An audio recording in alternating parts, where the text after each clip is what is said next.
Communist చైనాలో ప్రభుత్వ అనుమతి లేని భూగర్భ చర్చిల ద్వారా సువార్త ప్రకటిస్తున్నందుకు బ్రదర్ యున్ను చైనా పోలీసులు అనేకసార్లు అరెస్టు చేశారు. 1997లో ఆయనను మూడవసారి అరెస్టు చేసి జంగ్లౌ నగరంలోని అత్యంత కఠినమైన జైలులో పడేశారు. ఆయన మళ్ళీ జైలు నుండి పారిపోకుండా ఉండేందుకు జైలు అధికారులు మరియు కమ్యూనిస్టు పోలీసులు ఇనప రాడ్లతో కొట్టి ఆయన 2 కాళ్లను పూర్తిగా విరగ్గొట్టారు. దీనివల్ల ఆయన కనీసం నిలవబడలేని, నడవలేని, పక్షవాతం వచ్చిన దయాస్థితికి చేరుకున్నాడు. తోటి ఖైదీలే ఆయనను ప్రతిరోజు టాయిలెట్కు ఎత్తుకుని తీసుకువెళ్ళేవారు.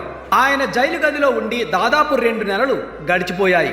1997 మే 24వ తేదీ ఉదయం ఆయన తన తోటి విశ్వాసులైన ఖైదీలతో కలిసి ప్రార్థన చేసుకుంటూ ఉండగా అకస్మాత్తుగా ఆయనకు ఒక స్పష్టమైన దైవస్వరం వినిపించింది. ఇదే సమయం నువ్వు లేచి జైలు తలుపులు దాటి బయటికి నడువు అన్న శబ్దం వినబడింది. 2 కాళ్ళు విరిగిపోయి నడవడానికి అస్సలు సాధ్యం కాని స్థితిలో ఉన్నప్పటికీ బ్రదర్ యున్ దేవుని మాటను నమ్మి తన విరిగిన కాళ్ళపై నిలవబడ్డానికి ప్రయత్నించారు.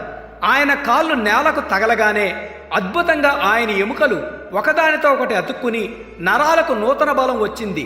తీవ్రమైన నొప్పి మాయమైపోయి ఆయన సాధారణ మనిషిలా నడవడం ప్రారంభించాడు. ఆయన జైలు గది తలుపు వైపు నడిచారు. సాధారణంగా ఎప్పుడూ తాళం వేసి ఉండే ఆ గది తలుపు ఆయన వెళ్ళేసరికి అప్పటికే తెరిచి ఉంది. ఆయన ఆ కారిడార్ దాటుకుంటూ ముందుకు వెళ్ళారు. ఆ జైలు నుండి బయటికి వెళ్ళాలంటే 3 భారీ ఇనప గేట్లను దాటాలి. ప్రతి గేటు వద్ద అత్యాధునిక ఆటోమేటిక్ తాళాలు, తుపాకులు పట్టుకున్న సైనికులు ఉంటారు. కానీ బ్రదర్ యున్ ఒక్కో గేటు వద్దకు వెళ్ళినప్పుడు ఆ ఇనప తలుపులు దానంతట అవే తెరుచుకున్నాయి. జైలు గోడల చుట్టూ ప్రతి గేటు వద్ద వందలాది మంది చైనా సైనికులు మరియు వార్డెన్లు కాపలా ఉన్నారు. బ్రదర్ యున్ వారి కళ్ళ ముందే నడుచుకుంటూ వెళ్తున్నారు. సైనికులు కళ్ళు తెరిచే ఉన్నారు. ఒకరితో ఒకరు మాట్లాడుకుంటూ ఉన్నారు. కానీ వారి కళ్ళకు బ్రదర్ యున్ అస్సలు కనిపించలేదు. బైబిల్ కాలంలో దేవుడు శత్రువుల కళ్ళకు గుడ్డితనం రప్పించినట్లుగానే ఆ సైనికుల చూపును దేవుడు తాత్కాలికంగా కప్పివేశాడు.